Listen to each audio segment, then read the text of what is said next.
ဒီနေ့ဇလန်ကစူပါမန်ရဲ့ညီအမဝမ်းကွဲကာရာဆိုတဲ့ကောင်မလေးတယောက်ရဲ့ဘဝဘလို့ပြောင်းလဲသွားလဲဆိုတာပါသူမဟာအနေရရှိမျိုးဗီဇပွားနဲ့သူမကိုဘီလိန်ဖြစ်အောင်လှုပ်ချင်တဲ့ကပ္ပကောင်တစ်ကောင်နဲ့ရင်ဆိုင်ရပါတော့တယ်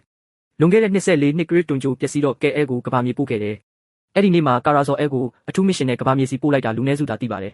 ်ညီအမဝမ်းကွဲလေးကိုကာကွယ်ဖို့ပါမိဘတွေနဲ့နှုတ်ဆက်ပြီးကာယာခီးစတင်ခဲ့ပါတယ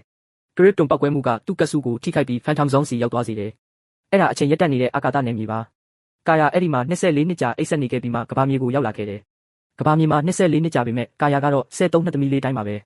သူရောက်တော့ညီအမဝမ်းကွဲကဲအဲဟာကြီးပြင်းပြီးစူပါမန်ဖြစ်နေပြီဆိုတာသိလိုက်ရတယ်စူပါမန်ကသူ့ကိုတာမန်ဘဝစေချင်လို့ဒမ်ဘရစ်မီသားစုနဲ့ထားခဲ့တယ်သူတို့ကချစ်ခင်စွာကြိုဆိုပြီးကိုသမီးလိုပြုစုခဲ့တယ်မိသားစုမှာ LS ဆိုတဲ့သမီးလည်းရှိပြီးသူကကာရာရဲ့တငယ်ချင်းနဲ့ညီမဖြစ်လာတယ်ဒီမိသားစုအကူအညီနဲ့ကာရာဆွမ်းအားအသစ်တွေထိန်းချုပ်တက်လာတယ်အချိန်ကြာတော့ကာရာအရွယ်ရောက်လာတယ်ကဘာမှာနောက်ထပ်စူပါဟီးရိုးမလိုဘူးဆိုပြီးတာမန်လူတယောက်လိုနေဖို့ဆုံးဖြတ်တယ်ကောလိပ်ပြီးတော့ Cat Grant ပိုင် Cat Car Media Company မှာအလုပ်ရခဲ့တယ်တမနက်မှာ Kara Daily Planet ကတပ်ပုံဆရာဂျမ်မရောက်စွန်နဲ့တွေ့ဆုံပါတယ်ဂျင်မီကစူပါမန်တပ်ပုံလက်ဆောင်ပေးတော့သူမချက်ချင်းပြုံးလိုက်မိတယ်အဲ့ဒီနေ့လယ်ပိုင်းမှာ Kara ဂျီနီပါသွားမဲ့ညီမ LS နဲ့တွေ့တယ်အရာအလုံးပုံမှန်မှာဒါပေမဲ့အစည်းအဝေးလုပ်နေတော့ Kara ရုပ်တံကနေထိတ်လန့်စရာသတင်းတစ်ခုကြားလိုက်ရတယ်ဂျီနီပါလေရင်အင်ဂျင်ပြတ်ပြီးမြန်ကျဆင်းနေတာပါ LS လေရင်ပေါ်ပါသွားတာတီတော့ Kara တစ်စက္ကန့်အောင်မတွန်းဆုတ်တော့ဘူးလှုပ်ဝက်ချက်ပေါ်မှာမပူပဲစွမ်းအားသုံးကမယုံနိုင်စရာမြန်နှုံးနဲ့ကောင်းကင်ကိုတက်သွားတယ်သူမရဲ့အင်အားကြီးမားတဲ့ခွန်အားနဲ့လေရင်ကြီးအဆောက်အုံတွေနဲ့တိုက်မိတာကိုကာကွယ်လိုက်တယ်ပြီးတော့တရားပေါ်ကနေတေချာမောင်းနေပြီးရေထဲကိုဘေးကင်းစွာဆင်းသက်စေခဲ့တယ်ဒီဖြစ်ရမြင်ရသူတိုင်းအံ့ဩမြင်သက်သွားခဲ့ကြတယ်ကာရာပင်လယ်ထဲကထွက်လာတော့ခရီးသည်တွေသူ့ကိုဝိုင်းထားကြတယ်အသက်ကယ်တင်ခံရသူတွေရဲ့မျက်လုံးထဲမှာကျေးဇူးတင်ခြင်းနဲ့မျှော်လင့်ခြင်းသာရှိခဲ့ပါတယ်အဲ့ဒီအချိန်မှာပဲကဘာကြီးစူပါကဲဆိုတဲ့စူပါဟီးရိုးအသစ်ရရှိခဲ့တယ်နောက်တစ်မနက်ကာရာနိုးလာတော့သတင်းစာနဲ့ရုပ်သံလိုင်းတိုင်းမှာသူ့အကြောင်းပြောနေတာမြင်တော့အံ့အားသင့်သွားတယ်လေရင်ကိုကယ်ခဲ့တဲ့ကောင်မလေးရဲ့တပ်ပုံကမျိုးအနှံ့ပြန့်နှံ့နေပါပြီလှုပ်ဝက်ချက်ကိုကာကွယ်ဖို့ကာရာအလုံးမှာဘယ်သူမှမတင်ကအောင်စူးစမ်းပေမဲ့ကြာဖုံးကွယ်ထားဖို့ကမလွယ်ဘူးနောက်ဆုံးတော့အရင်နှီးဆုံးတငယ်ချင်းဝင်းကိုခေါ်ပြီးသူ့မှာစွမ်းအားတွေရှိကြောင်းပြောပြလိုက်တယ်ဝင်းအံ့အားသင့်သွားပေမဲ့သူမဘက်ကရက်တီဖို့ချက်ချင်းဆုံးဖြတ်လိုက်တယ်သူတို့နှစ်ယောက်ဟာစူပါဟီးရိုးကဘာတဲ့ပထမဆုံးခြေလှမ်းစတင်ခဲ့ကြတယ်ဝင်းကကာရာကိုစူပါဟီးရိုးဝစ်စုံဖန်တီးပေးပြီး National City ရာဇဝတ်မှုတွေအကြောင်းစတင်စုဆောင်းတယ်မကြခင်ရာဇဝတ်မှုဖြစ်ကြောင်းသတင်းရတော့ကာရာချက်ချင်းပြန်တန်းသွားတယ်အဲ့ဒီမှာသူကရဲတွေကိုရာဇဝတ်ကောင်တွေဖမ်းဖို့ကူပြီးအပြစ်မဲ့သူအများပြားရဲ့အသက်ကိုကယ်တင်ခဲ့တယ်ဒါပေမဲ့တညမှာအရာအလုံးရုတ်တရက်ပြောင်းလဲသွားတယ်အရေးပေါ်ခေါ်ဆိုမှုကိုတုံ့ပြန်ခဲ့တဲ့ကာရာသူ့အတွက်ထောင်ချောက်စီစဉ်ထားတာမသိခဲ့ဘူးရုတ်တရက် Kryptonite အစိတ်များတွေနဲ့တိုက်ခိုက်ခံရရတယ်သူ့စွမ်းအားတွေလျှော့ကျပြီးသတိလစ်ကမြေပြင်ပေါ်လဲကျသွားတယ်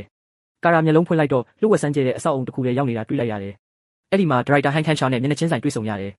ခဏကြာမှ LS ရောက်လာပြီးသူ့ကိုလွတ်မြောက်အောင်ကူညီတယ်ဒီတွေ့ဆုံမှုအတွင်းကာရာထိတ်လန့်စရာအမှန်တရားတစ်ခုသိလိုက်ရတယ်သူမအယုံကြည်ဆုံးညီအမကအစိုးရအဖွဲ့အစည်းတစ်ခုအတွက်နှစ်ပေါင်းများစွာလှုပ်ဝက်အလုပ်လုပ်နေတာပါအဲ့ဒီအဖွဲ့အစည်းနာမည်ကဒီလိုပါအဲ့ဒီညမှာ LS နဲ့ဟန်ကကဘာမြေကိုကြိုသားရန်ကနေကာကွယ်ဖို့ဒီ agency ကိုတည်ထောင်ခဲ့တာလို့ကာရာကိုရှင်းပြတယ်ပြီးတော့ဟန်ကပိုကြီးမားတဲ့လှုပ်ဝက်ချက်တစ်ခုကိုဖော်ထုတ်လိုက်တယ်ကာရာကဘာမြေရောက်လာချိန် Fort Rest အာကာသထောင်မှာပါလာတယ်လို့သူကရှင်းပြတယ်အဲ့ဒီထောင်ကကရစ်တွန်ရဲ့အန်ရရှိဆုံးရာဇဝတ်ကောင်တွေအတွက်ဖြစ်ပေမဲ့ပြက်ကျပြီးအကျဉ်းသားအလုံးလွတ်မြောက်သွားခဲ့တယ်နှစ်ပေါင်းများစွာကြာဂျိုသားရာဇဝတ်ကောင်တွေပုံနေခဲ့ကြပြီးအခုတော့တယောက်ပြီးတယောက်ပေါ်လာပါတော့တယ်ဒါကိုကြားတော့ကာရာချက်ချင်းကူညီဖို့ကမ်းလှမ်းတယ်ဒါပေမဲ့ဟန်ကတော့သူကစူပါဟီးရိုးဖြစ်ဖို့အစင်သင့်မဖြစ်သေးဘူးလို့ယုံကြည်တယ်သူကကာယာကိုပုံမှန်ဘဝပြန်သွားပြီးအန်ရကနေဝေးဝေးနေဖို့အကြံပေးတယ်အဲ့ဒီစကားတွေကြားတော့ကာယာကြီးကျယ်စိတ်ပြတ်သွားတယ်သူမကဒီလိုတာဝန်မျိုးအတွက်မထိုက်တန်ဘူးလို့ယုံကြည်လာတယ်ဒါကြောင့်စူပါကဲအဖြစ်ရက်တီတာကိုလက်လျှော့ဖို့ဆုံးဖြတ်လိုက်တယ်ဒါပေမဲ့ Fort Rest ကလွတ်မြောက်လာတဲ့အကျဉ်းသားတယောက်စီက message တစ်ခုရလိုက်တယ်အမှန်တရားကိုဖော်ထုတ်ဖို့ကာယာသူ့ကိုတွားတွေ့တယ်ဒါပေမဲ့သူမရောက်တာနဲ့တပြိုင်နက်ရုတ်တရက်တိုက်ခိုက်ခံရတယ်အဲ့ဒီအခါမှာအဲ့ဒါအလုံး Vortex လို့ခေါ်တဲ့အန်ရရှိဂျိုသားဖန်တီးထားတဲ့ထောင်ချောက်ဆိုတာသူမတွေ့ရှိသွားတယ်ဘာရော့စ်ကကာရာကိုတေးစေချင်တာကသူ့အမေအလူယာကသူ့ကိုအရင်ကထောင်ချခဲ့လို့ပါအခုသူလက်စားချေဖို့ကာယာကိုပြစ်မှတ်ထားနေတာပါတိုက်ပွဲစတင်တော့စူပါကဲတာမန်ရန်သူမဟုတ်ဘူးဆိုတာချက်ချင်းသဘောပေါက်လိုက်တယ်ဘာရော့စ်ကသူမကိုရဲရဲဆက်ဆက်အနိုင်ယူပြီးစူပါမန်ရဲ့အားနည်းတဲ့ပုံတူလေးပဲလို့လောင်ပြောင်တယ်အခြေအနေကအရန်ဆိုးလာပြီးကာရာရှုံးနေမှုကတေချာတလောက်ဖြစ်နေပါပြီအဲ့ဒီအချိန်မှာပဲ LS နဲ့ Dia agent တွေအချိန်ကရောက်လာပြီးသူ့အသက်ကိုကယ်တင်ခဲ့တယ်ဒါပေမဲ့ဘာရော့စ်ကရှုပ်ထွေးမှုကိုအခွင့်ကောင်းယူပြီးထွက်ပြေးလွတ်မြောက်သွားတယ်ဒီလိုနောက်ပြန်ဆုတ်ခဲ့ရပေမဲ့ကာရာလက်မလျှော့ခဲ့ဘူးသူမစွမ်းအားတွေကအဖွဲ့အစည်းအတွက်အဖို့တန်နိုင်တယ်လို့ဟန်ကိုယုံကြည်အောင်ပြောပြီးသူ့ကိုယ်သူတက်တည်ပြဖို့ဘာရော့စ်ကိုအနိုင်ယူရမှာပါကာယာရန်သူကိုရှာတွေ့တာနဲ့အပြေးဝအမြန်နှုံးနဲ့သူ့နောက်ကိုလိုက်သွားတယ်သူဘာရော့စ်ထရက်ကာကိုရက်ပြီးအပိုင်းပိုင်းဖြတ်ပစ်လိုက်ကမကြခင်သူတို့နှစ်ယောက်ကြားပြင်းထန်တဲ့တိုက်ပွဲဖြစ်သွားပါတော့တယ်ဘာရော့စ်ကသူ့အေယာမပစိန်နဲ့စူပါကဲကိုဖျက်ဆီးဖို့ကြိုးစားနေချိန်ကာရာကလည်းသူ့မှာရှိသမျှခွန်အားနဲ့ရင်ဆိုင်ဖို့အသင့်ရှိနေတယ်တိုက်ပွဲအတွင်းမှာစူပါကဲအသက်ရှင်နိုင်မှာမဟုတ်ဘူးလို့ထင်ရတဲ့အချိန်ရောက်လာတယ်ဘာရော့စ်ကပစိန်နဲ့တေးစေမဲ့တိုက်ခိုက်မှုလုပ်တော့မလို့အချိန်နောက်ဆုံးစက္ကန့်မှာကာရာကလက်နက်ကိုဖမ်းဆုပ်လိုက်တယ်ပြီးတော့သူ့ပူရောင်ကြီးနဲ့ပစိန်ကိုကြီးမားတဲ့ပောက်ကွဲမှုတစ်ခုနဲ့ဖြိုခွဲပစ်လိုက်တယ်ပောက်ကွဲမှုကအရန်ပြင်းအားကြီးလို့ဘာရော့စ်တိုက်ပွဲနယ်မြေတစ်လျှောက်ဝေးလံစွာလွင့်စင်သွားတယ်ဘာရော့စ်ကစူပါကဲကိုအနိုင်ယူလို့မရတော့ဘူးဆိုတာသိလိုက်တဲ့အခါထိတ်လန့်စရာဆုံးဖြတ်ချက်တစ်ခုချမှတ်လိုက်တယ်လူသားတွေရဲ့ဖမ်းဆီးခြင်းခံရတာထက်သူ့ပစိန်ကျိုးနဲ့သူ့အသက်ကိုအဆုံးသတ်လိုက်တယ်ဒီလိုနဲ့ကာယာသူ့ရဲ့ပထမဆုံးအဓိကအောင်ပွဲကိုရရှိခဲ့တယ်နောက်တစ်ရက်မှာကာယာသူ့ပုံမှန်ဘဝကိုပြန်ရောက်လာပေမဲ့ဂျင်မီကသူ့လှုပ်ဝက်ချက်ကိုသိနေပြီဆိုတာသိလိုက်ရတယ်ဂျင်မီကသူ့စူပါမန်ရဲ့တငယ်ချင်းဖြစ်ပြီးကာရာကိုဂရုစိုက်ဖို့တောင်းဆိုခံထားရတယ်လို့ရှင်းပြတယ် ဒါတွေမကပဲသူကစူပါမန်ကိုယ်တိုင်စီကနေအထူးလက်ဆောင်တစ်ခုလည်းယူလာပေးတယ်ညီအမဝမ်းကွဲကစူပါဟီးရိုးဖြစ်ဖို့သူ့ဆုံးဖြတ်ချက်ကိုထောက်ခံတယ်ဆိုတာသိတော့သူ့ယုံကြည်မှုပိုခိုင်မာလာတယ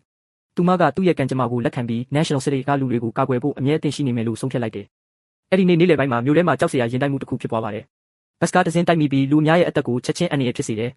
စူပါကဲသတင်းကြားတာနဲ့ချက်ချင်းအခင်းဖြစ်ပွားရာကိုအလင်းအမြန်သွားရောက်တယ်အဲ့ဒီမှာသူကပိတ်မိနေတဲ့ရင်မောင်းကိုကူညီပြီးအပြက်စီးတွေထဲကနေလူတိုင်းကိုကယ်တင်ခဲ့တယ်ဒါပေမဲ့အဲ့ဒီအသက်တွေကိုကယ်တင်ပြီးမကြခင်မှာပဲသူရုတ်တရက်တိုက်ခိုက်ခံရတယ်သူရှိမှရက်နေတာကစူပါမန်ရဲ့ရှေ့အကျဆုံးနဲ့အန္တရာယ်ရှိဆုံးရန်သူရစ်ထရွန်ပါသူကစူပါမန်ကိုနာကျင်စေခြင်းလို့စူပါကဲကိုပြစ်မှတ်အဖြစ်ရွေးချယ်လိုက်တယ်ကာယာနဲ့စူပါမန်ဆွေမျိုးတော်ဆက်တာသူသိနေပါပြီ Reactron ကနျူကလ িয়ার စွမ်းအင်နဲ့အသက်ဆုံးရှုံးစေမဲ့တိုက်ခိုက်မှုတွေကိုဆက်တိုက်လှုပ်ဆောင်တယ်သူ့ရဲ့ပြင်းထန်တဲ့စွမ်းအင်ပောက်ကွဲမှုတွေကစူပါကဲကိုထိမှန်ပြီးပြင်းထန်စွာဒဏ်ရာရစေတယ်သူ့ကိုယ်သူကာကွယ်ဖို့ကာယာကကားတကားကိုဒိုင်းလုပ်ပြီးရန်သူကိုပြန်တိုက်ခိုက်ဖို့အကောင်းဆုံးအချိန်ကိုစောင့်နေတယ်တိုက်ပွဲအတွင်း Reactron ရဲ့အထူးဝစ်စုံဆူဆူရွရွပျက်စီးသွားတယ်သူတိုက်ပွဲရှုံးနေတာသိတော့အဲ့ဒီနေရာကနေထွက်ပြေးသွားတယ်ကာယာအခုသူ့ကိုရှာဖွေရမှာကူညီဖို့တယောက်ကိုအကူအညီတောင်းပေမဲ့ဟန်ပြက်တတာညှင်းဆန်လိုက်တယ် Reactron ဟာလူသားဖြစ်ပြီးဂျိုသားနည်းပညာမသုံးတာကြောင့်ဒီကိစ္စတယောက်လုတ်ပိုင်ခွင့်အောက်မှာမရှိဘူးလို့ဆိုပါတယ်ဟန်ညှင်းဆန်ပြီးနောက်စူပါကဲဒီယန်သူကိုသူ့ဘာသာရင်ဆိုင်မယ်လို့ဆုံးဖြတ်လိုက်တယ်ဒီမစ်ရှင်ကိုကူညီဖို့ဝင်းနဲ့ဂျင်မီတို့လည်းသူ့အဖွဲ့ထဲပါဝင်လာတယ်သူတို့၃ယောက်ပေါင်းပြီး Reactron ကိုစတင်ရှာဖွေပါတယ်အဲ့ဒီအချိန်မှာတိုက်ပွဲအတွင်းလက်အိတ်တွေပြက်လို့ Reactron သူ့ဝစ်စုံကိုပြင်ဆင်ဖို့လိုအပ်နေတယ်အဲ့ဒါဖြစ်လာဖို့သူက Lord Technology ရုံးချုပ်ကိုတိုက်ခိုက်ပြီးပိုင်ရှင် Maxwell Lord ကိုဓာတ်စာခံအဖြစ်ဖမ်းကဝစ်စုံပြင်ခိုင်းပါတယ်ကာယာတိုက်ခိုက်မှုအကြောင်းကြားတာနဲ့အချိန်နည်းနည်းပဲကျန်တော့တာသိလိုက်ရတယ်ဒီတစ်ချိန်မှာ Alex လည်းသူ့ညီမအဖွဲ့ထဲပါဝင်လာပြီးသူတို့အားလုံးဘီလိန်ကိုရှာဖွေဖို့ထွက်ခွာသွားတယ်နောက်ဆုံးတော့ Reactron စက်အဟောင်းဖြတ်သိမ်းစခန်းတစ်ခုထဲပုံအောင်နေတာသူတို့တွေ့ရှိသွားတယ်စူပါကဲအဲ့ဒီကိုရောက်ပြီး area တစ်ခုလုံးကိုစတင်ရှာဖွေပါတယ်မကြခင်သူကပြန်ပေးဆွဲခံထားရတဲ့ Maxwell Lord ကိုတွေ့လိုက်ရပေမဲ့ရုတ်တရက် Reactron ပေါ်လာပြီးအရင်ကထက်ပိုပြင်းထန်တဲ့ nuclear စွမ်းအင်ပောက်ကွဲမှုကိုထုတ်လွှတ်လိုက်တယ်တကယ်တော့ Maxwell ရဲ့အကူအညီနဲ့သူ့ဝစ်စုံကအပြည့်အဝပြင်ဆင်ပြီးသားဖြစ်လို့အရင်ကထက်ပိုအနေရများနေပါပြီဒီရင်ဆိုင်မှုအတွင်းအဓိကအမှန်တရားတစ်ခုနောက်ဆုံးတော့ပေါ်ပေါက်လာတယ် Reactron ရဲ့နာမည်ရင်းကပန်းပါလွန်ခဲ့တဲ့9နှစ်ကသူ Baker Line Nuclear Power Station မှာအလုပ်လုပ်ခဲ့တယ်အဲ့ဒီအချိန်ရာဇဝတ်ကောင်ဖွဲ့က nuclear ဘေးအန္တရာယ်ဖြစ်စေဖို့စူးစမ်းခဲ့ပေမဲ့စူပါမန်ကအချိန်မီတားဆီးနိုင်ခဲ့တယ်ဒါပေမဲ့အဲ့ဒီဖြစ်ရပ်ကဘင်ဘဝကိုပြောင်းလဲသွားစေပြီးအခုတော့အဲ့ဒီနာကျင်မှုကလက်စားချေလို့စိတ်ဖြစ်လာပါတယ်တကယ်တော့ဘန်ရဲ့ဇနီးအယ်လီဆာလွန်ခဲ့တဲ့9နှစ်က nuclear မတော်တဆမှုမှာတည်ဆုံခဲ့တာပါသူကဓာတ်အားပေးစက်ရုံမှာအင်ဂျင်နီယာအဖြစ်အလုပ်လုပ်ခဲ့တယ်area တစ်ခုလုံးတက်ရောင်ကြီးတွေနဲ့ထိတွေ့တော့သူကိုမကယ်တင်နိုင်ခဲ့ဘူးအဲ့ဒီနေ့ကစပြီးဘန်ရဲ့နှလုံးသားစူပါမန်အပေါ်အမုန်းတရားတွေပြည့်နှက်နေခဲ့တယ်သူ့ဇနီးတည်ဆုံမှုအတွက်စူပါမန်မှလည်းတာဝန်ရှိတယ်လို့သူယုံကြည်ခဲ့တယ်အခုတော့သူအချစ်ဆုံးသူကိုဆုံးရှုံးပြီးခံစားခဲ့ရတဲ့နာကျင်မှုမျိုးကိုစူပါမန်လည်းခံစားစေချင်နေတာပါဒါကြောင့် Reactron စူပါကဲကိုထပ်ခါပြစ်မှတ်ထားနေခဲ့တာပါတိုက်ပွဲအတွင်းကာယာအသက်အကြီးကျယ်အနေနဲ့ကြားရောက်နေချိန်စူပါမန်ကအချိန်ကိုက်ရောက်လာပါတယ်သူကညီအမဝမ်းကွဲကိုကယ်တင်ပြီး Reactron ကိုမြို့နယ်ဝေးရခေါ်သွားကတိုက်ခိုက်တယ်အဲ့ဒီဖြစ်ရပ်ပြီးရက်အနည်းငယ်ကြာခက်ခါကပါတီပွဲကြီးတစ်ခုကျင်းပပြီးဝန်ထမ်းအားလုံးကိုဖိတ်ကြားခဲ့တယ်ပါတီပွဲမှာကာရာနဲ့ဂျင်မီတို့အတူကနေကြပြီးပျော်ရွှင်လွတ်လပ်တဲ့အငွေ့သက်တွေရှိနေတယ်ဒါပေမဲ့ရုတ်တရက် Reactron ထပ်ပေါ်လာတယ်ဒီတစ်ချိန်တော့သူ့ပြစ်မှတ်က Maxwell Lord ပါသူ Maxwell Lord ကိုတတ်တော့မလို့အချိန်စူပါကဲရောက်လာပြီးသူ့အသက်ကိုထပ်မံကယ်တင်ခဲ့တယ်မကြခင်သူတို့နှစ်ယောက်ကြားပြင်းထန်တဲ့တိုက်ပွဲတစ်ခုဖြစ်ပွားပါတော့တယ်တိုက်ပွဲအတွင်းကာယာကရန်သူတိုက်ခိုက်မှုကိုရှောင်လိုက်ပေမဲ့အဲ့ဒီတိုက်ခိုက်မှုကြောင့်အဆောက်အုံတွေကထောက်တိုင်ကြီးတစ်ခုပျက်စီးသွားတယ်ထောက်တိုင်ကြီးပြိုကျလာပြီးဝင်းပေါ်ကိုတိုက်ရိုက်ကျတော့မလို့ဖြစ်နေတယ်အဲ့ဒီအချိန်မှာစူပါကဲသူ့တငယ်ချင်းကိုကယ်ရမလားရန်သူနဲ့ဆက်တိုက်ရမလားဆိုတာရွေးချယ်ရတော့တယ်ဂျင်မီကရဲရဲဝံ့ဝံ့နဲ့ Reactron ကိုအာယုံပြောင်းပြီးကာရာအတွက်အချိန်ရအောင်ကြိုးစားတယ်အဲ့ဒီအချိန်မှာကာရာကသူ့လက်ကိုအရေးပြောနေတဲ့ခဲတဲ့ကိုအမြန်ထိုးထည့်ပြီး Reactron စီအပြေးလွှားသွားတယ်သူနီးကပ်လာတာနဲ့သူ့ဝစ်စုံတွေကစွမ်းအင်ရင်းမြစ်ကိုဆွဲထုတ်လိုက်တယ်စွမ်းအင်ရင်းမြစ်ဖယ်ရှားလိုက်တာနဲ့ Reactron သူ့ခွန်အားလုံးကိုဆုံးရှုံးသွားတယ်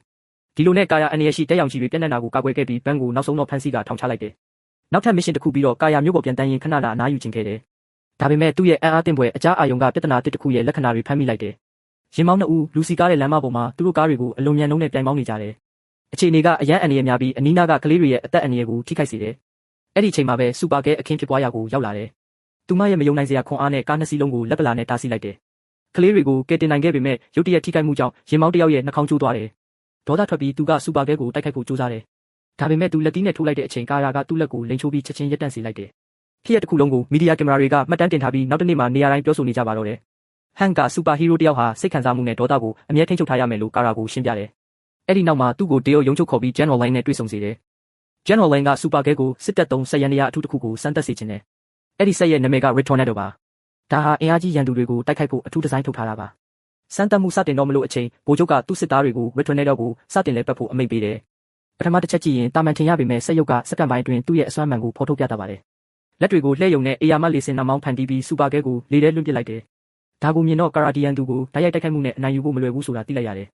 ်ဒါကြောင့်သူမကမတူညီတဲ့နည်းဗျူဟာတစ်ခုအသုံးပြုဖို့ဆုံးဖြတ်လိုက်တယ်သူမြေအောက်ကနေတိုးဝင်လာပြီးရုတ်တရက်တိုက်ခိုက်မှုနဲ့ Red Tornado ကိုလဲကျသွားအောင်လုပ်လိုက်တယ်အဲ့ဒီနောက်မှာစူပါကဲကထိုးချိတ်မှုတွေဆက်တိုက်လုပ်ပြီးစက်ရုပ်ရဲ့စနစ်တွေကိုဖျက်ဆီးစေတယ် Red Tornado လုံးဝပျက်စီးတော့မယ်ဆိုတာ General Line သိတော့စမ်းသပ်မှုကိုချက်ချင်းရပ်တန့်မှုအမိန့်ပေးတယ် LS ကလည်းသူ့ညီမကိုတိုက်ခိုက်တာရပ်ဖို့တောင်းပန်ပေမဲ့တကယ်အန်ရီကအခုမှစတင်မှာကိုဘယ်သူမှသတိမထားမိကြဘူးဒါပေမဲ့ဒီရင်ဆိုင်မှုအတွင်းကာရာရဲ့စိတ်ထဲမှာမတူညီတဲ့ဆုံးဖြတ်ချက်တစ်ခုလိုချလာတယ်သူမကသူ့ကိုယ်သူရောကဘာကြီးကိုရောစူပါမန်လိုပဲအင်အားကြီးမားတယ်ဆိုတာတက်တည်ပြချင်နေတယ်အဲ့ဒီဆုံးဖြတ်ချက်နဲ့အတူသူကခွန်အားပြေဝကိုထုတ်လုပ်ပြီး Red Tornado ရဲ့လက်တစ်ဖက်ကိုလုံးဝဆွဲဖြစ်ပစ်လိုက်တယ်ဒါဖြစ်တာနဲ့ဆက်ရုပ်ရဲ့အရေးပေါ်စနစ်စတင်အသက်ဝင်ပါတယ်သူ့ကိုယ်သူကာကွယ်ဖို့ချက်ချင်းအဲ့ဒီနေရာကနေထွက်ပြေးသွားပါတယ်လွတ်မြောက်သွားပြီးနောက် Red Tornado ကလှုပ်ဝက်မှုကိုပြောင်းလိုက်တာကြောင့်သူ့ကိုရှာဖွေဖို့ခက်ခဲသွားပါတယ်ဘီလီယံများစွာတန်တဲ့ဆက်ရုပ်ပျောက်ဆုံးသွားတာ General Lane သိတော့ဒေါသထွက်သွားတယ်သူကဒီဘေးအန်ရီတစ်ခုလုံးကို Tomorrow အပေါ်အပြစ်တင်ပြီးချက်ချင်းအလုပ်ထုတ်ဖြစ်ပါတယ်အဲ့ဒီညနေမှာ General Line ဟာသမီး Lucy Line နဲ့သူ့ရေးစားဂျင်မီတို့နဲ့ညစာထွက်စားတယ်အရာအလုံးပုံမှန်တိုင်းပါပဲဒါပေမဲ့သူတို့စားတောက်ဆိုင်အပြင်ထွက်တာနဲ့ Red Tornado ရုတ်တရက်ပေါ်လာပါတယ်တတိပေးခြင်းမရှိဘဲဆက်ရုပ်က Lucy ကိုတိုက်ခိုက်တယ်ပြီးတော့ General Line စီကိုအာယုံဆိုင်ပေမဲ့ Super Gay ကသူ့ကိုကာကွယ်ဖို့အချိန်မီရောက်လာတယ်အဲ့ဒီအချိန်မှာ Red Tornado ကသူ့ကိုယ်ပေါ်မှာအေယာမလေးစင်နှမောင်းကြီးတစ်ခုဖန်တီးလိုက်ပါတယ်စက္ကန့်ပိုင်းအတွင်းမုန်တိုင်းကမြို့ကိုဖျက်ဆီးပါတော့တယ်အဆောက်အုံတွေတုန်ခါလာပြီးမရေမတွက်နိုင်တဲ့အသက်ပေါင်းများစွာအန္တရာယ်ကျရောက်လာပါတယ်အခုကာယာမှာရွေးချယ်စရာတစ်ခုတည်းသာကျန်ပါတော့တယ်သူကအပြည့်အဝအမြန်နှုန်းနဲ့ပြန်တန်းပြီးလေးစင်နှမောင်းရဲ့ဆန့်ကျင်ဘက်ကိုဝိုင်းပတ်ပြန်တန်းပါတော့တယ်သူ့ရဲ့မယုံနိုင်စရာမြန်နှုန်းကမုန်တိုင်းရဲ့စွမ်းအားကိုတဖြည်းဖြည်းလျှော့ချပစ်တယ်နောက်ဆုံးမှာတော့သူက National City တစ်ခုလုံးကိုစိုးရွားတဲ့ဘေးအန္တရာယ်ကနေအောင်မြင်မြင်ကယ်တင်နိုင်ခဲ့တယ်အဲ့ဒီအချိန်မှာ LS ကဆက်ရုပ်ရဲ့လှုပ်ဆောင်မှုတွေနောက်မှာစက်တက်ထက်ပိုတာတွေရှိနေတယ်လို့စတင်တန်တရားဝင်လာတယ်လူသားရဲ့စိတ်ကလည်းထိန်းချုပ်နေနိုင်တယ်လို့သူမယုံကြည်တာကြောင့် Maxwell တို့အကူအညီနဲ့စုံစမ်းစစ်ဆေးမှုစတင်ပါတယ်သူတို့ရှာဖွေနေစဉ်ထိတ်လန့်စရာအမှန်တရားတစ်ခုကိုသူတို့ဖော်ထုတ်လိုက်တယ်Tomorrow က Red Tornado ကိုအချိန်တိုင်းအဝေးကနေထိန်းချုပ်နေကြတာသူတို့တွေ့ရှိခဲ့တယ်အရာအလုံးကသူ့ရဲ့အစီအစဉ်တစ်စိတ်တစ်ပိုင်းမှာဒီအမှန်တရားပေါ်ထွက်လာတာနဲ့ Super Gay ဟာဆက်ရုပ်ကိုတာမကသူ့ကိုထိန်းချုပ်နေတဲ့လူကိုပါရပ်တန့်ရမယ်ဆိုတာသိလိုက်ရတယ်သူတငယ်ချင်းတွေရဲ့အကူအညီနဲ့ Tomorrow ကိုစတင်ရှာဖွေနေချိန် LS ကတော့သိပ္ပံပညာရှင်နောက်ကိုတိုက်ရိုက်လိုက်သွားတယ်အဲ့ဒီအချိန်မှာကာယာက Red Tornado ကိုအလုရှုံနေအောင်လုပ်ထားပါတယ်နောက်ထပ်အန္တရာယ်ရှိတဲ့တိုက်ပွဲတစ်ခုသူတို့နှစ်ယောက်ကြားဖြစ်ပွားပါတော့တယ်ဒါပေမဲ့ပြဿနာက Tomorrow အသက်ရှင်တည်သူကဆက်ရုပ်ကိုစက်ထိန်းချုပ်နိုင်တာပါပဲ LS ဒါကိုနားလည်လိုက်တာနဲ့ခက်ခဲတဲ့ဆုံးဖြတ်ချက်တစ်ခုချမှတ်လိုက်ပါတယ်သူ့ကိုရက်တန့်မှု Tomorrow ကိုပြစ်တက်လိုက်ရာသူ့အာယုံကြောစနစ်ရက်တန့်သွားတယ်ရလက်အနေနဲ့ဆက်ရုပ်နဲ့သူ့ဖန်တီးသူကြားစိတ်ပိုင်းဆိုင်ရာဆက်သွယ်မှုနောက်ဆုံးတော့ပြတ်တောက်သွားတယ်အန္တရာယ်ပြီးဆုံးသွားပြီလို့လူတိုင်းယုံကြည်ကြပေမဲ့နောက်ဆက်တွဲဖြစ်လာတာကပိုကြောက်စရာကောင်းတယ်ရက်တန့်မဲ့စား Red Tornado ကကိုယ့်ဘာသာစဉ်းစားနိုင်တဲ့ကိုယ်တိုင်သိဆက်ဖြစ်လာတယ်သူကဘသူရဲ့အမိန့်ကိုမှဆက်ဆောက်နေတော့မှမဟုတ်ဘူးသူ့ဘာသာသူ Super Gay ကိုဆက်လက်တိုက်ခိုက်တယ်ဒါကိုမြင်တော့ကာရာသူ့မှာရှိသမျှအရာအလုံးကိုပေးဆက်ရမယ်ဆိုတာသိလိုက်ရတယ်သူကသူ့ရဲ့ဒေါသကြောက်ရွံ့မှုနာကျင်မှုနဲ့အနှုတ်စိတ်ခံစားမှုအလုံးကိုတစ်ချိန်တည်းမှာစုစည်းလိုက်တယ်ပြီးတော့သူ့ရဲ့အပူရောင်ချီစွမ်းအားအပြည့်အဝကိုဆိုးဆိုးရွားရွားတိုက်ခိုက်မှုတစ်ခုနဲ့ထုတ်လုပ်လိုက်တယ်အဲ့ဒီပောက်ကွဲမှုကအရန်ပြင်းထန်လို့ Red Tornado ကမခံနိုင်ပါဘူးစက္ကန့်အနည်းငယ်အကြာဆက်ရုပ်ဟာကြီးမားတဲ့ပောက်ကွဲမှုတစ်ခုနဲ့လုံးဝပျက်စီးသွားတယ်ဒါပေမဲ့ဒီအောင်ပွဲကလွယ်လွယ်ရခဲ့တာမဟုတ်ဘူး Red Tornado ကိုအနိုင်ယူဖို့ကာရာသူ့ခန္ဓာကိုယ်ထဲကနေရောင်ချီစွမ်းအင်အားလုံးဒီပါကိုအသုံးပြုခဲ့တယ်တိုက်ပွဲပြီးတာနဲ့သူ့စွမ်းအားတွေအကြီးအကျယ်အားနည်းသွားတယ်သူဟာအရင်က Super Gay မဟုတ်တော့ဘူးအဲ့ဒီအချိန်မှာသူကတာမန်လူသားတစ်ယောက်လိုအားနည်းပျက်စီးလွယ်နေပြီးသူ့ရဲ့နောက်ထပ်ရန်သူကသူ့အားနည်းချက်ကိုအခွင့်ကောင်းယူဖို့ပြင်ဆင်နေတာကိုမသိပါဘူးဒါပေမဲ့ကာရာရဲ့စွမ်းအားတွေထာဝရပြောက်ကွယ်သွားတာမဟုတ်ဘူးသူ့ခန္ဓာကိုယ်ဆဲတွေနေရောင်ခြည်စွမ်းအင်လုံလောက်အောင်ထပ်ဆုပ်ယူနိုင်တာနဲ့သူ့ခွန်အားအလုံးပြန်ရလာမှာပါဒါပေမဲ့အဲ့ဒီအချိန်ထိသူကဘေးကင်းအောင်နေထိုင်ပြီးဖြစ်နိုင်တဲ့အန္တရာယ်တိုင်းကိုရှောင်ရှားဖို့လိုအပ်တယ်အဲ့ဒီနေ့မှာပဲ DO agent တွေက Fort Ross ကနေနောက်ထပ်အန္တရာယ်ရှိအကျဉ်းသားတစ်ယောက်ကိုဖမ်းဆီးရမိတယ်ဒီဂျိုသားရဲ့နာမည်ကပြန်မှာသူကလူသားတွေရဲ့စိတ်ကိုထိန်းချုပ်နိုင်တဲ့စိတ်စွမ်းအားတွေပိုင်ဆိုင်ထားတယ်ဒါပေမဲ့အခုတော့သူ့အခန်းထဲမှာတက်ဆင်ထားတဲ့အထူးအာယုံကြောတိုင်းတစ်ခုကအဲ့ဒီစွမ်းအားတွေကိုဖိနှိပ်ထားတယ်အရာအလုံးထိန်းချုပ်နိုင်ပြီးထင်ရပေမဲ့ရုတ်တရက် National City မှာငလင်လုတ်တယ်ရှုပ်ထွေးမှုကိုအခွင့်ကောင်းယူပြီး Jam ကဖမ်းဆီးခံထားရရာကနေထွက်ပြေးလွတ်မြောက်သွားတယ်ဒီအန်ဒီယေကိုနားလည်ပြီးဟန့်ကချက်ချင်းအခြေစိုက်စခန်းတစ်ခုလုံးကိုပိတ်ပြီး Jam ရဲ့စိတ်ပိုင်းဆိုင်ရာထိန်းချုပ်မှုအောက်မကြောက်ရောက်စေဖို့အေဂျင့်အားလုံးကိုအာယုံကြောတားဆီးပစ္စည်းတွေဝစ်ဆင်ဖို့ညွှန်ကြားတယ်အဲ့ဒီနောက်ဟန့်ကကိုယ်တိုင်အထူးနည်းဗျူဟာဖွဲ့ကိုဦးဆောင်ပြီးထွက်ပြေးသွားတဲ့ဂျိုသားကိုဖမ်းဆီးတယ်ဒါပေမဲ့ဂိမ်းရဲ့စွမ်းရည်တွေကဘယ်သူမှမမျှော်လင့်ထားတာထက်ပိုအန္တရာယ်များတယ်ဆိုတာသက်သေပြခဲ့တယ်ခဏလေးအတွင်းသူကအဖွဲ့တစ်ခုလုံးကိုအနိုင်ယူလိုက်တယ်အခြေအနေတွေပိုဆိုးလာတာမြင်တော့ LS နဲ့ Donovan တို့လည်းမစ်ရှင်မှာပါဝင်လာတယ်ဒါပေမဲ့အလင်းလုံးမှုကြောင့် Donovan ဟာသူ့ရဲ့အာယုံကြောတားဆီးပစ္စည်းကိုအချိန်မီမဝစ်ဆင်နိုင်ခဲ့ဘူးအဲ့ဒီအမားတစ်ခုတည်းက Jam ကိုသူ့စိတ်ကိုထိန်းချုပ်ပြီးရုပ်သေးရုပ်ဖြစ်ပြောင်းလဲပစ်ဖို့အခွင့်အရေးပေးလိုက်ပါတယ်သူ့လုပ်ဖို့ကင်ဘက်ခန္ဓာကိုယ်ကိုလုံးဝထိန်းချုပ်မှုလွတ်သွားတာ LS တီတော့အဲ့ဒီနေရာကနေဆုတ်ခွာဖို့ကြိုးစားတယ်ဒါပေမဲ့အဲ့ဒီအချိန်မှာဟန့်ကသူ့ကိုဆွဲခေါ်ပြီးဘေးကင်းတဲ့နေရာကိုခေါ်သွားတယ်အဲ့ဒီအချိန်မှာ Jam က Donovan ရဲ့ဆက်သွယ်ရေးကိရိယာသုံးပြီးဒူးအရာရှိတွေကိုဆက်သွယ်တယ်သူကအခု Fort Razor ကျန်တဲ့အကျဉ်းသားအားလုံးကိုပါလွတ်မြောက်အောင်လုပ်ပေးမယ်လို့ချိန်ချောက်တယ်ဒီဖြစ်ရပ်တွေဖြစ်နေချိန်မှာ LS ကသူ့တထေးအရင်ကပြောခဲ့တဲ့အချို့အရာတွေအပေါ်တန်တရားဝင်လာတယ်ဟန့်ကသူ့စီကနေအဓိကလျှို့ဝှက်ချက်တစ်ခုကိုဖုံးကွယ်ထားတယ်လို့သူခံစားလာရတယ်ဒါကြောင့်သူကဟန့်ကိုလက်ထိတ်ခတ်ပြီး Jam ကိုသူ့ဘာသာရင်ဆိုင်ဖို့ဆုံးဖြတ်လိုက်တယ်ဒါပေမဲ့သူတိုက်ပွဲနယ်မြေကိုရောက်တာနဲ့တနက်တစ်လက်ထဲနဲ့ဒီရန်သူကိုတားဆီးဖို့မဖြစ်နိုင်ဘူးဆိုတာသိလိုက်ရတယ်သူက Jam ကိုတနက်နဲ့အချိန်ပေါင်းများစွာပစ်ခတ်ပေမဲ့ကြီးစံတွေကဘာကျိုးတက်ရောက်မှုမှမရှိဘူးဂျိုသားကရွေးလျားခြင်းမရှိပဲအဲ့ဒီမှာရက်နေတယ်Jam က LS ကိုတတ်တော်မလို့အချိန်ဟန့်ရုတ်တရက်ရောက်လာပါတယ်လက်နက်မပါပဲသူကဂျိုသားစီကိုတိုက်ရိုက်ပြေးဝင်သွားပါတယ်တာမန်လူတယောက်ဒီလိုအင်အားကြီးမားတဲ့တရဝါကိုဘယ်လိုတိုက်ခိုက်နိုင်တာလဲမြင်တော့လူတိုင်းအံ့အားသင့်သွားကြတယ်ခဏလေးတွင်းမှာဟန့်က Jam ကိုအနိုင်ယူပြီးအပြီးအပိုင်အဆုံးသတ်ပစ်လိုက်တယ်ဒါကိုမြင်တွေ့ရတော့ LS ပိုပြီးအံ့အားသင့်သွားတယ်တခြားတနေရာမှာငလင်ကြောင်းခတ်ကောက်ဝန်ထမ်းအချို့တက်လေကားတဲ့ပိတ်မိနေကြတယ် သူတို့ကိုကယ်တင်ဖို့ဂျင်မီကသူ့အသက်ကိုစွန့်စားပြီးဓာတ်လေကားကြိုးတွေပေါ်တက်သွားတယ်။ဒါပေမဲ့လှေကားကိုရောက်အောင်စူးစမ်းနေတုန်းသူဟန်ချက်ပြက်ပြီးမြင်မာတဲ့အမြင့်ကနေပြုတ်ကျပါတော့တယ်။ကာရာဒါကိုမြင်တာနဲ့တစ်စက္ကန့်တောင်မတွန့်ဆုတ်ပဲသူ့နောက်ကိုခုန်ချလိုက်ပါတယ်။အဲ့ဒီအချိန်မှာပဲသူ့ရဲ့စွမ်းအားတွေနောက်ဆုံးတော့ပြန်ရလာပြီဆိုတာသူမှသိလိုက်ရတယ်။သူ့ခန္ဓာကိုယ်ဟာနေအောင်ကြည်စွမ်းအင်နဲ့တဖန်ပြန်လဲပြေဝသွားပါပြီ။ကာရာဂျင်မီကိုလင်းမြန်စွာကယ်တင်ပြီးတော့မြို့အနှံ့ပြန်တန်းကငလင်တန်ခံရသူတွေကိုကူညီတယ်။မြို့ရဲ့တခြားတစ်ဖက်မှာအလက်စ်ကသူ့တထေးကိုလှုပ်ဝက်စည်းဝေးတစ်ခုကိုဖိတ်ပါတယ်။သူ့စိတ်ထဲမှာမေးခွန်းတွေအများကြီးရှိနေတယ်။ဟန်ဘလို့လက်ထိတ်ကနေလွတ်မြောက်လာပြီးဂျင်လိုအနေရရှိဂျိုသားကိုသူ့ဘာသာဘလို့အနိုင်ယူခဲ့တယ်လဲဆိုတာသိချင်နေတယ်။နောက်ဆုံးတော့ဟန်ကအမှန်တရားကိုဖော်ထုတ်ဖို့ဆုံးဖြတ်လိုက်ပါတယ်။သူကကာရာလိုပဲလွန်ခဲ့တဲ့နှစ်ပေါင်းများစွာကကဘာမြေကိုရောက်ရှိလာတဲ့ဂျိုသားဒုက္ခသည်တစ်ယောက်ဖြစ်တယ်လို့ဝန်ခံတယ်။သူဟာသူ့မျိုးစိတ်ရဲ့နောက်ဆုံးအသက်ရှင်ကျန်ရစ်သူဖြစ်တယ်လို့ဟန်ကရှင်းပြပါတယ်။ပြီးတော့သူကသူ့ပုံစံမှန်ကိုဖော်ထုတ်လိုက်တော့အလက်စ်မျက်လုံးတွေအံ့ဩစွာပြူးကျဲသွားတယ်ဟန်ဟာပုံစံပြောင်းနိုင်တဲ့ဂျိုသားဖြစ်နေလို့ပါ။သူကသူ့ရဲ့ပုံစံကိုပြောင်းလဲနိုင်တဲ့စွမ်းရည်ကိုပိုင်ဆိုင်ထားပြီးဒီစွမ်းအားနဲ့သူ့ရဲ့လျှို့ဝှက်ချက်ကိုဖုံးကွယ်ရင်းနှစ်ပေါင်းများစွာလူသားတွေကြားတာမန်လူလိုနေထိုင်ခဲ့တယ်။နောက်တစ်ပတ်မှာ National City မှာအငင်းပွားမှုအသစ်တစ်ခုပေါ်ပေါက်တော့မှာပါ။ Senator Crane ကဂျိုသားတွေကိုစန့်ကျင်တဲ့မိန့်ခွန်းပြောဖို့ရောက်လာမှာဖြစ်ပေမဲ့သူ့ရောက်ရှိလာမှုကမျိုးအတွက်နောက်ထပ်အကြီးစားအနေတစ်ခုကိုစတင်စေမယ်ဆိုတာဘယ်သူမှမသိဘူး။အဲ့ဒီနေ့မှာ Senator Crane က National City မှာလူအများပြားကိုမိန့်ခွန်းပြောနေတယ်။သူကဂျိုသားတွေဟာလူသားမျိုးနွယ်အတွက်အန္တရာယ်ဖြစ်ပြီးဘယ်တော့မှယုံကြည်လို့မရဘူးလို့လူတွေကိုပြောနေတယ်။ပရိသတ်တွေနားထောင်နေတော့ကြောက်မက်ဖွယ်တရဝအချို့ရုတ်တရက်ပေါ်လာပြီးသူတို့ပတ်ဝန်းကျင်ကလူတိုင်းကိုတိုက်ခိုက်ပါတော့တယ်။ထိတ်လန့်မှုတွေနေရာအနှံ့ပြန့်နှံ့သွားတယ်။တိုက်ခိုက်မှုစတင်တာနဲ့ဟန်နဲ့တရားအေဂျင့်တွေချက်ချင်းဆောင်ရွက်ခဲ့ပေမဲ့တရဝတွေကမြန်ဆန်ပြီးခဏလေးတွင်ထွက်ပြေးလွတ်မြောက်သွားတယ်။အဲ့ဒီအချိန်မှာပဲစူပါကဲလည်းအခင်းဖြစ်ပွားရာကိုရောက်လာတယ်။သူက Senator Crane ရဲ့အသက်ကိုရဲရဲဝံ့ဝံ့ကယ်တင်ပြီးအသက်ဆုံးရှုံးစေနိုင်တဲ့တိုက်ခိုက်သူတွေစီကနေကာကွယ်ပေးတယ်။အထက်လွှတ်တော်အမတ်ရဲ့ဘေးကင်းရေးကိုစိုးရိမ်တာကြောင့်ဟန်ကသူ့ကိုတရားရုံးချုပ်ကိုခေါ်လာဖို့ဆုံးဖြတ်တယ်။ဒါပေမဲ့ Senator Crane ရဲ့စိတ်ထဲမှာတခြားတွေးတွေရှိနေတယ်။ကာရာနဲ့တရားအေဂျင့်တွေကသူ့ရဲ့ဂျိုသားစန့်ကျင်ရေးလှုပ်ရှားမှုကိုအကျယ်ချဲ့ဖို့တိုက်ခိုက်မှုတစ်ခုလုံးကိုကိုယ်တိုင်စီစဉ်ခဲ့တာဖြစ်နိုင်တယ်လို့သူစတင်တန်တရားဝင်လာတယ်။အထက်လွှတ်တော်အမတ်ကိုဘေးကင်းရာပို့ပြီးနောက်ဟန်ကအရေးကြီးတဲ့အမှန်တရားတစ်ခုကိုဖော်ထုတ်တယ်။တိုက်ခိုက်မှုအတွက်တာဝန်ရှိတဲ့တတဝါဟာ White Martian ဖြစ်တယ်လို့သူကရှင်းပြတယ်။ဟန်ရဲ့အဆိုအရ White Martian တွေဟာသူ့လူမျိုးဖြစ်တဲ့ Green Martian တွေကိုပပျောက်အောင်လုပ်ခဲ့တဲ့မျိုးစိတ်တွေပါပဲ။သူတို့ကအလွန်အင်အားကြီးမှပြီးရက်ဆက်ကအန္တရာယ်ရှိတဲ့တတဝါတွေပါ။ဆွေးနွေးမှုအတွင်းဟန်ကနောက်ထပ်ထိတ်လန့်စရာအသေးစိတ်တစ်ခုကိုဖော်ထုတ်တယ်။အဲ့ဒီတတဝါကအထက်လွှတ်တော်အမတ်ကိုတတ်ဖို့ကြိုးစားခဲ့တာမဟုတ်ဘူးလို့သူကပြောတယ်။သူ့ရဲ့အမှန်တကယ်ပြစ်မှတ်ကတော့ဟန်ကိုယ်တိုင်ပါပဲ။ပြဿနာကဟန်ကသူ့စွမ်းအားသုံးတာဒါမှမဟုတ်သူ့ရဲ့ဂျိုသားပုံစံဖော်ထုတ်လိုက်ရင် White Martian ကသူ့တည်ရှိမှုကိုချက်ချင်းသိရှိသွားမှာ။ဒါက Martian တွေကတယောက်နဲ့တယောက်ရဲ့တည်ရှိမှုကိုခံစားနိုင်တာကြောင့်ပါ။ဒါကိုကြားတော့ကာရာကအမှုကိုသူ့ဘာသာစုံစမ်းမှုဆုံးဖြတ်လိုက်တယ်။ဂျင်မီအကူညီနဲ့တိုက်ခိုက်မှုနဲ့ဆက်ဆက်တဲ့တဲလုံစာတွေကိုစတင်ရှာဖွေပါတယ်။စုံစမ်းစစ်ဆေးမှုအတွင်းလူတိုင်းကိုထိတ်လန့်စေတဲ့အမှန်တရားတစ်ခုကိုသူတို့ဖော်ထုတ်လိုက်တယ်။တကယ်တော့ Senator Crane ကသတင်းစာရှင်းလင်းပွဲအတွင်းတိုက်ခိုက်မှုကိုစီစဉ်ခဲ့တဲ့ White Martian အစ်စ်ပါပဲ။သူကလူသားပုံစံနဲ့အချိန်ကြာကြီးပုံအောင်ပြီးသူ့ပတ်ဝန်းကျင်ကလူတိုင်းကိုလှည့်ဖျားခဲ့တာပါ။ကာရာအမှန်တရားကိုတွေ့ရှိတာနဲ့ချက်ချင်း Alex ကိုဆက်သွယ်ပြီးတရားရုံးချုပ်စီသွားနေပြီလို့အကြောင်းကြားတယ်။ဒါပေမဲ့ Alex ကစောင့်ဖို့ငြင်းဆန်တယ်။သူကချက်ချင်းအရေးယူဖို့ဆုံးဖြတ်လိုက်ပါတယ်။ Senator Crane ကသူ့ရဲ့လျှို့ဝှက်ချက်ပေါ်ပေါက်သွားတာသိတာနဲ့သူ့ပုံစံမှန်ကိုဖော်ထုတ်ပြီးတိုက်ခိုက်တယ်။သူ့အတွက်ပုံနေစရာအကြောင်းပြချက်မရှိတော့ဘူး။ပတ်လေကနေဝိုင်းခံထားရတာမြင်တော့သူကထွက်ပြေးဖို့ကြိုးစားပြီးသူ့လမ်းကိုပိတ်ဆို့နေတဲ့အေဂျင့်အများပြားကိုရဲရဲဆက်ဆက်တပ်ပစ်တယ်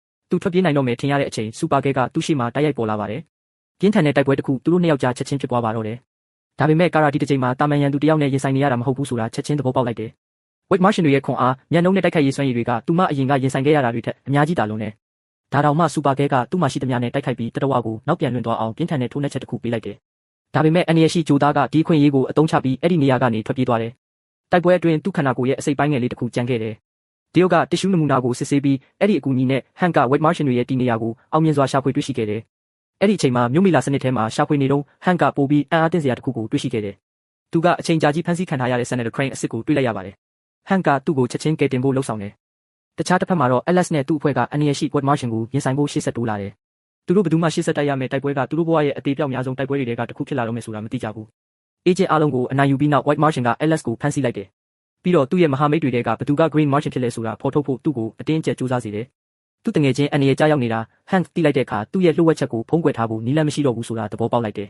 ။သူကသူ့ရန်သူကိုတဲကန်နာရထဲမှာတွေ့ဆုံဖို့ဆုံးဖြတ်လိုက်ရာသူရောက်တာနဲ့ရက်ဆက်ကြမ်းကြုတ်တဲ့တိုက်ပွဲတစ်ခုသူတို့နှစ်ယောက်ကြားဖြစ်ပွားပါတော့တယ်။ဒါပေမဲ့ဟန်ရှုံတော့မယ်ထင်ရတဲ့အချိန်စူပါကဲရောက်လာပြီးတိုက်ပွဲမှာပါဝင်လာတယ်။ White Martian ကသူတို့နှစ်ယောက်လုံးထပ်ပိုကြီးပြီးပိုတန်ပါပေမဲ့သူတို့ကိုအနိုင်ယူနိုင်ခြင်းမရှိဘူး။နောက်ဆုံးတော့အဲ့ဒီဂျိုသားသတိလစ်သွားတယ်။သူ့ရဲ့အကြီးမားဆုံးရန်သူမလုံမရှက်လဲကြနေတာမြင်တော့ဟန်ဒေါသထွက်ပြီးကာယာကိုခွိုက်တနာလက်ထိတ်နဲ့ချုပ်ထားလိုက်တယ်။သူကဒီနဂါးရဲ့အသက်ကိုအပြီးပိုင်အဆုံးသတ်ချင်နေတယ်။ဒါပေမဲ့ကာယာကသူ့ကိုလက်စားချေလို့စိတ်ကထိန်းချုပ်ခွင့်ပြုလိုက်ရင်သူ့မိသားစုကိုဖျက်ဆီးခဲ့တဲ့တရဝါတွေနဲ့ဘာမှမချားနာတော့ဘူးလို့သတိပေးတယ်။သူ့တငယ်ချင်းစကားကြတော့ဟန်နောက်ဆုံးတော့သူ့ကိုယ်သူရက်တက်လိုက်ပြီး White Martian ကိုဖမ်းဆီးထိန်းသိမ်းလိုက်တယ်။အချင်းချခံထားရတာတောင်သူကသူ့မျိုးနွယ်ဝင်တန်ပေါင်းများစွာကစကြဝဠာအနှံ့ပြန့်နှံ့နေပြီးတနေ့သူ့ကိုလာကြကြမယ်လို့သတိပေးတယ်။အဲ့ဒီညမှာကာယာကသူ့ညီမနဲ့ TV ကြည့်နေတော့ထိတ်လန့်စရာသတင်းတစ်ခုကိုတွေ့လိုက်ရတယ်။သူ့ပုံစံအတိုင်းလူတစ်ယောက်ကမြို့ပတ်လည်မှာပြန်တန်းပြီးလူတွေကိုကူညီနေတာပါ။တကယ်တော့အဲ့ဒါ Maxwell Lord ကလှုပ်ဝက်ဖန်တီးထားတဲ့မျိုးဗီဇပွားတစ်ခုပါ။သူ့ရဲ့ရည်မှန်းချက်ကစစ်မှန်တဲ့စူပါကဲကိုသူလုံးဝထိန်းချုပ်နိုင်တဲ့အတူအယောင်စူပါဟီးရိုးနဲ့အစားထိုးဖို့ပါပဲ။ ချိန်ကြာကြီးကြပြီးနောက်ကာယာကသူ့တထေးရဲ့သားနဲ့အချိန်ကုန်နေတော့မျိုးဗီဇဘွားကရုတ်တရက်သူ့ကိုတိုက်ခိုက်တယ်။သူတို့နှစ်ယောက်ကြားပြင်းထန်တဲ့တိုက်ပွဲတစ်ခုချက်ချင်းဖြစ်ပွားပါတော့တယ်။ကာယာကအထင်အမြင်လွဲမှားမှုဖြစ်ခဲ့တာလို့ရှင်းပြဖို့ကြိုးစားပေမဲ့သူ့ရဲ့မျိုးဗီဇဘွားကနားထောင်ဖို့ညှင်းဆန်တယ်။တိုက်ပွဲအတွင်း LS နဲ့ Deal Agent တွေအခင်းဖြစ်ပွားရာကိုရောက်လာတယ်။သူတို့က Kryptonite လက်နက်တွေနဲ့တိုက်ခိုက်မှုတွေလုပ်ဆောင်တယ်။ပြီးတော့ထိတ်လန့်စရာအမှန်တရားတစ်ခုလူတိုင်းရဲ့မျက်စိရှိမှပေါ်ထွက်လာတယ်။မျိုးဗီဇဘွားရဲ့ခန္ဓာကိုယ်ဟာရုတ်တရက်ယိုယွင်းပျက်စီးလာပြီးကြောက်မက်ဖွယ်ငကားလိုတတဝါအဖြစ်ပြောင်းလဲသွားတယ်။အခြေအနေတွေပိုဆိုးလာတာသိတော့အဲ့ဒီတတဝါကအဲ့ဒီနေရာကနေထွက်ပြေးသွားတယ်။ကာယာအခုနားလဲသွားတာက Maxwell Lord ကသူ့လျှို့ဝှက်ချက်ကိုသိနေပြီးအတူအယောင်စူပါကဲကိုသူ့နောက်ကိုဆေလွတ်ခဲ့တာပါ။သူ့ညီမရဲ့လျှို့ဝှက်ချက်ကိုကာကွယ်ဖို့ LS ကအကြီးစားစုံစမ်းမှုတစ်ခုလုပ်ဆောင်တယ်။သူက Maxwell ကိုဖမ်းဆီးပြီး Deal ရုံးချုပ်ကိုခေါ်လာဖို့အမိန့်ပေးတယ်။အဲ့ဒီအချိန်မှာလူတိုင်းက Bizarro လို့ခေါ်ကြတဲ့မျိုးဗီဇဘွားကစူပါကဲကိုပေါ်လာအောင်လုပ်ဖို့ချင်းမီကိုပြန်ပေးဆွဲလိုက်တယ်။ဒီအချိန်တွင်းမှာ LS က Maxwell နဲ့ပူးပေါင်းပြီး Bizarro ရဲ့နားထဲကပြောင်းလဲမှုတွေကိုပြောင်းပြန်လှန်နိုင်တဲ့ဆေးဝါးတစ်ခုကိုဖန်တီးတယ်။အဲ့ဒီအချိန်မှာပဲစူပါကဲကဂျင်မီရဲ့အကူအညီတောင်းတကိုကြားပြီးသူ့တီနေရာကိုအလင်းမြန်သွားရောက်တယ်။နောက်ဆုံးတိုက်ပွဲအတွင်း LS ကအချိန်ကရောက်လာပြီးဆေးဝါးကိုအသုံးပြုတယ်။ဆေးအာနိတင်စတင်တာနဲ့ Bizarro သတိလစ်လဲကြပြီးဆေးရုံကိုပို့ဆောင်ခံရတယ်။အဲ့ဒီမှာနိုးလာပြီးနောက် Bizarro ကကာယာကိုတောင်းပန်ပါတယ်။အဲ့ဒီအချိန်မှာကာရာဟာ Bizarro ဟာတကယ်တမ်းဆိုးသွမ်းသူမဟုတ်ခဲ့ဘူးဆိုတာသိလိုက်ရတယ်။ Maxwell ရဲ့ဩဇာလွှမ်းမိုးမှုကသူ့လှုပ်ဆောင်မှုအလုံးအတွက်တာဝန်ရှိတာဖြစ်ပေမဲ့ဝမ်းနည်းစရာကတော့အချိန်နှောင်းနေပါပြီ။ Bizarro ရဲ့ခန္ဓာကိုယ်ကအလင်းမြန်ပျက်စီးနေပြီးသူ့ကိုကယ်တင်ဖို့မျှော်လင့်ချက်မရှိတော့ဘူး။ဒါကိုနားလည်ပြီးကာရာဟာသူ့ရဲ့နောက်ဆုံးအချိန်တွေမှာသူ့အနာကနေထွက်ခွာဖို့ညှင်းဆန်တယ်။သူမသူ့ဘေးမှာထိုင်ပြီးလက်ကိုကင်ထားကသူဟာကဘာကြီးကိုထာဝရနှုတ်ဆက်သွားသည့်အထိရှိနေခဲ့တယ်။အဲ့ဒီညမှာအိမ်ပြန်ရောက်ပြီးနောက်ကာရာဟာ Black Mercy လို့ခေါ်တဲ့ကပ်ပါကောင်ဂျိုသားတကောင်ရဲ့တိုက်ခိုက်ခြင်းကိုခံရပြီးအိမ်မောကျသွားတယ်။သူ့အိမ်မက်ထဲမှာကာရာဟာဂရစ်တွန်ဂျိုပေါ်ကိုပြန်ရောက်နေတာတွေ့လိုက်ရပါတယ်။သူ့မိသားစုအသက်ရှင်နေပြီးသူ့အိမ်လည်းဘေးကင်းကအရာအလုံးကသူ့အမြဲလိုချင်ခဲ့တဲ့အတိုင်းပါပဲ။နာရီအနည်းငယ်အကြာ LS နဲ့သူ့တငယ်ချင်းတွေကာရာကိုရှာတွေ့ပြီးတရားရုံးချုပ်ကိုခေါ်လာတယ်။ပြဿနာက Black Mercy ကိုအတင်းအကျပ်ဖယ်ရှားရင်သူ့ရဲ့အိမ်ရှင်ကိုပါတည်စေနိုင်တာပါပဲ။သူ့တငယ်ချင်းတွေကသူ့ကိုကယ်တင်ဖို့နီးလန့်ရှာနေချိန်ကာရာကတော့သူ့စိတ်ထဲမှာသူ့ရဲ့တိုက်ပွဲကိုကိုယ်တိုင်တိုက်ခိုက်နေတယ်။သူကအိမ်မက်ကအမှန်ဖြစ်စေချင်ပေမဲ့သူ့ဂျုံနဲ့မိသားစုဟာလွန်ခဲ့တဲ့နှစ်ပေါင်းများစွာကတည်းကပျက်စီးသွားပြီဆိုတာတွင်းစိတ်ကသိနေတယ်။တဖြည်းဖြည်းနဲ့သူ့ရဲ့မှတ်ဉာဏ်တွေကိုအသုံးပြုပြီးသူ့ကိုလှည့်ဖျားနေတာတယောက်ယောက်ရှိတယ်ဆိုတာသူသိလာတယ်။သူကအဲ့ဒီအတူအယောင်ကဘာကနေလွတ်မြောက်ဖို့နီလန်တစ်ခုကိုစတင်ရှာဖွေတယ်။အဲ့ဒီအချိန်မှာ LS ကကာရာကိုကယ်တင်ဖို့နီလန်တစ်ခုတည်းသာရှိတယ်ဆိုတာသိလိုက်ရတယ်။သူကိုယ်တိုင်လှည့်ဖျားမှုကိုလက်မခံဖို့ရွေးချယ်ရပါမယ်။အဲ့ဒါဖြစ်နိုင်ဖို့အတွက် LS က Maxwell နဲ့ပူးပေါင်းပြီးသူ့ညီမရဲ့တတိစိတ်နဲ့ဆက်သွယ်နိုင်တဲ့အုတ်ထုပ်တစ်ခုကိုတိစောက်တယ်။ကာရာရဲ့စိတ်ထဲရောက်တာနဲ့ LS ကသူ့ရဲ့အမှန်တကယ်ဘဝကိုပြန်တည်ရအောင်ကြိုးစားပေမဲ့အဲ့ဒီအချိန်မှာ Black Mercy ကအိမ်မက်ကဘာကပဲအမှန်တကယ်လက်တွေ့ဘဝဖြစ်တယ်လို့ကာရာကိုယုံကြည်အောင်လုပ်ထားပြီးသားပါ။ရလဒ်အနေနဲ့ LS ကိုရန်သူတူရှို့ဖြစ်ကြေညာပြီး Phantom Zone ကိုပို့ဆောင်ဖို့စီရင်ချက်ချခဲ့တယ်။ဒါပေမဲ့မထွက်ခွာခင်မှာသူကကာရာကိုနက်နက်ရှိုင်းရှိုင်းထိခိုက်စေတဲ့စိတ်ရင်းမှန်စကားအချို့ကိုပြောခဲ့တယ်။ရုတ်တရက်ကာရာဟာကဘာမြေပေါ်မှာသူကုံဆုံးခဲ့တဲ့အချိန်တွေ LS Jimmy Win နဲ့သူကယူဆိုင်ရသူအားလုံးကိုပြန်လည်မှတ်မိလာတယ်။အဲ့ဒီအချိန်မှာပဲသူကအတူအယောင်လက်တွေ့ဘဝကိုညှင်းပယ်ပြီးစူပါကဲအဖြစ်တဖန်ပြန်ဖြစ်လာရမယ်လို့ဆုံးဖြတ်လိုက်တယ်။သူ့ရဲ့အိမ်မက်မိသားစုကိုနောက်ဆုံးနှုတ်ဆက်ပြီးနောက်သူကလှည့်ဖျားမှုကနေလွတ်မြောက်လာပါတယ်။ Black Mercy ကသူ့ခန္ဓာကိုယ်ကနေကွာကျသွားပြီးကာယာနောက်ဆုံးတော့နိုးထလာပါတယ်။အချိန်ကြာကြီးကြပြီးနောက်ဒီအတွေ့အကြုံရဲ့စိတ်ပိုင်းဆိုင်ရာနာကျင်မှုကနေပြန်လည်တက်တာလာချိန်မှာသူ့ကိုမစ်ရှင်အသစ်တစ်ခုပေးအပ်ခံရတယ်။ဂျိုသားတကောင်ကရွှေတွေခိုးဖို့တန်ကြက်ကထရက်ကားတွေကိုတိုက်ခိုက်နေတယ်။ကာရာကဂျိုသားကိုခြေရာခံပြီးတိုက်ခိုက်ခဲ့ပေမဲ့သူ့ကိုဖမ်းဆီးမဲ့အစားလွတ်မြောက်စေလိုက်တယ်။ဒီထူးဆန်းတဲ့အပြုအမူက Hank နဲ့ LS ရဲ့တန်တရားကိုချက်ချင်းဖြစ်ပေါ်စေတယ်။စုံစမ်းစစ်ဆေးပြီးနောက်ကာရာဟာ Red Kryptonite နဲ့ကူးစက်ခံထားရတာကိုသူတို့တွေ့ရှိခဲ့တယ်။ဒီတက်က Kryptonian တွေကိုအားနည်းစေတာမဟုတ်ပဲသူတို့ရဲ့အပြုအမူနဲ့စိတ်နေစိတ်ထားကိုပြောင်းလဲပစ်ပါတယ်။ပြီးတော့ Maxwell က Red Kryptonite ကိုသူဖန်တီးခဲ့တာလို့ဝန်ခံတယ်။သူ့ရည်ရွယ်ချက်ကလူသားမျိုးနွယ်ကိုဂျိုသားရန်ကနေကာကွယ်ဖို့ဖြစ်ပေမဲ့စမ်းသပ်မှုကဆိုးဆိုးရွားရွားမှားယွင်းသွားပြီးစူပါကဲကိုယ်တိုင်ကိုဘီလိန်တယောက်ဖြစ်စေခဲ့တယ်။သူကစေးတလက်ကိုအမြန်ဖန်တီးပြီး LS ကိုပေးတယ်။အခုတော့သူ့ညီမကိုကယ်တင်ရမယ့်တာဝန်ဟာသူ့ပခုံးပေါ်မှာလုံးဝကြားရောက်လာပါပြီ။အဲ့ဒီအချိန်မှာကာရာကသူ့ရဲ့စိတ်နေစိတ်ထားအသစ်ကိုလက်ခံပြီးမြို့အနှံ့မှာရှုပ်ထွေးမှုတွေစတင်ဖန်တီးတယ်။စစ်တပ်ကပါသူ့ကိုရက်တက်မှုစူးစမ်းပေမဲ့ဘလက်နက်ကမှသူ့ကိုထိခိုက်အောင်မလုပ်နိုင်ဘူး။ပြီးတော့ LS ကသူ့အဖွဲ့နဲ့ရောက်လာတယ်။သူဆေးကိုပြစ်တော့မလို့အချိန်မှာကာရာကသူ့ကိုတားဆီးပြီးလက်နက်ကိုဖျောက်ပစ်လိုက်တယ်။စူပါကဲကသူ့ညီမအရင်ကိုတတ်တော့မယ်ဆိုတာဟန်တီတော့နောက်ဆုံးဆုံးဖြတ်ချက်တစ်ခုချမှတ်လိုက်တယ်။သူကသူ့ရဲ့အစစ်မှန် Green Martian ပုံစံကိုကဘာတစ်ခုလုံးကိုဖော်ထုတ်ပြသလိုက်တယ်။အင်အားကြီးမားတဲ့တတဝါနှစ်ကောင်ကြားပြင်းထန်တဲ့တိုက်ပွဲတစ်ခုချက်ချင်းဖြစ်ပွားပါတော့တယ်။နှစ်ပေါင်းများစွာတိုက်ခိုက်ရေးအတွေ့အကြုံကြောင့်ဟန်ကကာယာကိုထိန်းချုပ်နိုင်ခဲ့တယ်။အခွင့်အရေးကိုမြင်တော့ LS ကဆေးကိုပစ်လိုက်တယ်။ဆေးအာနိတင်စတင်တာနဲ့ Red Kryptonite ရဲ့လွှမ်းမိုးမှုပျောက်ကွယ်သွားပြီးကာယာသူ့ရဲ့အစစ်မှန်ကိုပြန်ရောက်လာတယ်။ဒါပေမဲ့အခုတော့ Hank ရဲ့အကြီးမားဆုံးလျှို့ဝှက်ချက်ဟာကဘာတစ်ခုလုံးကိုပေါ်သွားပါပြီ။ရလဒ်အနေနဲ့ Deal Agent တွေကသူ့ကိုဖမ်းဆီးလိုက်တယ်။ဒီလိုဖြစ်တာတော့မှသူကထွက်ပြေးတာထက်သူ့ရဲ့လုပ်ရက်တွေရဲ့အကျိုးဆက်တွေကိုလက်ခံဖို့ရွေးချယ်လိုက်တယ်။နာရီအနည်းငယ်အကြာကာယာသူ့အသိစိတ်ပြန်ရလာတဲ့အခါ Red Kryptonite ရဲ့လွှမ်းမိုးမှုအောက်မှာလုပ်ခဲ့တဲ့ဆိုးရွားတဲ့အရာအလုံးကိုပြန်မှတ်မိလာတယ်။သူမငိုကြွေးကြဆင်းသွားပေမဲ့အမြဲတမ်းလိုပဲ LS ကသူ့ဘေးမှာရပ်တည်ပေးပါတယ်။သူကသူ့ညီမကိုနှစ်သိမ့်ပြီးဘာဖြစ်ဖြစ်သူတို့အမြဲတမ်းတယောက်ကိုတယောက်အားပေးကူညီသွားမယ်လို့တတိပေးတယ်။ဒီဇလန်တွဲကိုဘယ်လိုမြင်လဲဆိုတာကွန်မန့်မှာပြောပြခဲ့ကြပါဦး။ဒီဇက်ကြောင်းပြန်တာကိုသဘောကျရင်ဗီဒီယိုကို like လုပ်ပြီး channel ကို subscribe လုပ်ထားဖို့မမေ့နဲ့နော်။နောက်ဗီဒီယိုမှာပြန်တွေ့မယ်နော်။